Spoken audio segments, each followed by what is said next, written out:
Nongeye kubaha ikaze kuri ya YouTube channel y'Abanyarwanda ariyo Rwagasabo News, ikomeza kugenda ibagezaho inkuru nyinshi ziri kugenda zicaracara ku mbuga nkoranyambaga cyangwa se zitredinga. Nk'uko mubibona imbere y'amaso yanyu, murimo murabona aba basitari bacu babiri.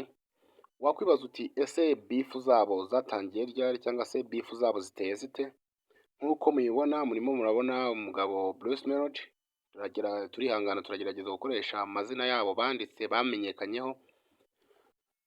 Uyu munyamuzika wacu Bruce Melody ndetse n'uyu mukomediye wacu Dr Nsabi, wakwibaza uti bifu bafitanye zituma buri wese aho yumva undi aciye undi yahanyuza umuriro, wakwibaza uti ziraterwa n'iki se, zatangiye ryari? Tubahaye ikaze mu kiganiro cyacu kirambuye kuri uyu munsi wa none. Reka amakuru yacu tuyatangirire aho byose byahereye. Hari ku itariki 8 z'ukwezi kwa 9 2023, aho Bruce Melody yakoranye ikiganiro n'itangazamakuru ku buryo burambuye, yarangiza akarasaho Nsabi avuga ko ngo ari umukomediye mu Rwanda udashoboye, udafite ikintu ashoboye habe namba. Tukibaza tuti ese kuki Bruce Melody yaba yarakoresheje aya magambo agira uti Nsabi nta kintu ashoboye, si we mukomediye wa mbere mu Rwanda? Izo zikaba arizo zahise, aya magambo akaba ariyo yahise azamura bifu zikomeye cyane hagati ya Bruce Melody ndetse na Dr Nsabi. Ukibaza uti ese Nsabi we arabivugaho iki? Mu minsi ishize ku itariki 4 z'ukwezi kwa 7 2024, Nsabi nibwo yakoze ikiganiro n'itangazamakuru rya The Choice, akagira ati buriya Bruce Melody mureba, iriya miziki akora no kumenyekana kuriya nta handi abikesha, si ugukundwa n'abantu cyane, ahubwo Bruce Melody yaba ajya muri Illuminati.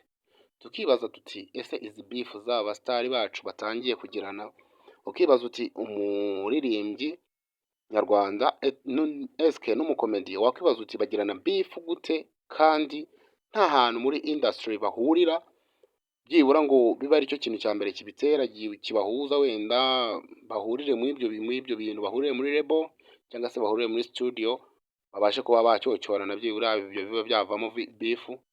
Ukibaza uti umukomediye n'umuririmbyi bagirana bifu gute? Bifu zabo zatangiriye aho ngaho, kugeza na n'ubu akanama gashinzwe gukemura impaka cyangwa se ibibazo mu basitari kakaba karateranye ku itariki ya mbere y'ukwezi kwa 9 2024.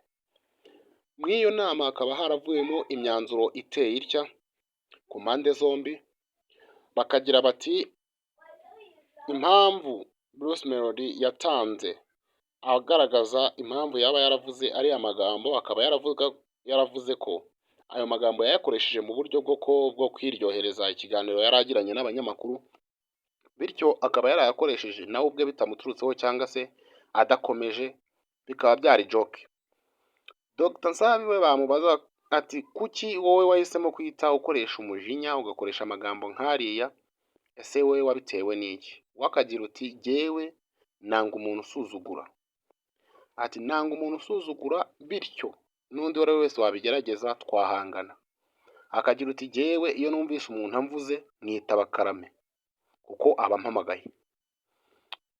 Ako kanama kakaba karafashe imyanzuro igira iti hagati y'aba bantu bombi hakazagira uwundi bifu yongeye guturukaho cyangwa se amagambo runaka agaragaza ko abogamye cyangwa se abangamiye mugenzi we, bafatanyije wenda urugendo, nubwo urugendo bagenda atari rumwe ariko bose n'urugendo rwo guhiga amafaranga, akaba uwo bizagaragaraho wese azacibwa amande y'amafaranga y'u Rwanda ibihumbi bigera muri 300, byaba na ngombwa akaba yakongerwaho n'igifungo, kubera ko izo bifu za hato na hato zishobora kugenda zizamuka, zishobora kugenda zibyara amakimbirane agiye atandukanye.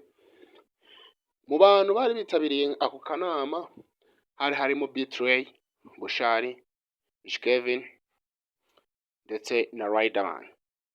Ku mpande zombi Riderman aragira uti izi bifu ntago zikwiye habe namba, niba ari joke bari barimo birashoboka ko joke zibaho, ariko ukajokinga nanone utabangamiye umuntu. Bushara akagira uti Ibyo bintu ntibikwiye rwose, ntibikwiye abasitari nkatwe, ntibikwiye abakomediye mu Rwanda, ariko tuba mu gihe nyine bifu zibayeho, bifu ntizabura ariko nyine mu gihe zibayeho tugomba kujya tubikemura hagati yacu, tutarinze kwiteza abantu cyangwa se ngo twiteze itangazamakuru. Bitrey we aragira ati iyo umuntu aguciriye imigozi yawe yo kwihambiriza, nawe umwitumira ku ngata yo kwikoreza, kugira ngo buri wese kibe kimwe kimwe. Akaba nawe yarakoresheje amagambo yo muri Bibiliya agira ati ijisho rihorwa irindi, ariko mu by'ukuri ntabwo ariko bigomba kugenda. Ikibazo umuntu akigiranye n'undi, haba inzira bigomba kuba byanyuramo, abantu bakicara bakaganira, buriya inzira z'ibiganiro zikemura byinshi hatabayeho amakimbirane, kuko amakimbirane ntacyo amara, nta n'icyo byatungura, usibye nyine impaka ziri aho ngaho, amahane adashira nyine ya buri munsi, ariko nyine ibyo bintu ntabwo biba bikwiye. Bityo nk'abanyarwanda cyangwa se nk'abasitari muri rusange, ku mpande zombi aba bagabo bakimara gucirirwa nyine urubanza cyangwa se kugerageza kubunga, bakaba barabajyanye mu gisimenti kugira ngo byibura babashe kwicara baganire, basangiremo kamwe wenda barebe ko izo bifu zabo zahagarara, bityo bakaba barasangiye bakishima, ariko nyine uko ntikaburamo barebana y'ingwa, ariko ibyo bigomba kurangira. Ubwo reka dutegereze mu nkuru wenda yacu itaha, turebe ko ese aba bagabo bazumvikana cyangwa se bifu zabo zizakomeza kugenda zizamuka, se tubitega yahe maso?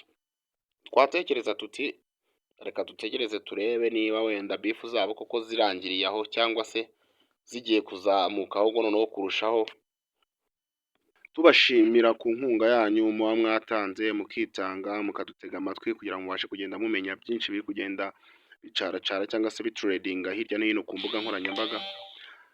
Tubifuriza amahoro y'Imana ajya abana namwe, ku bantu mwakanze subscribe ndetse n'abatarayikanda namwe, iki nicyo gihe mukande subscribe kugira ngo mujye mukomeza kugenda mubona inkuru zigenda zituredinga hirya no hino cyangwa se zicaracara ku mbuga nkoranyambaga zigiye zitandukanye.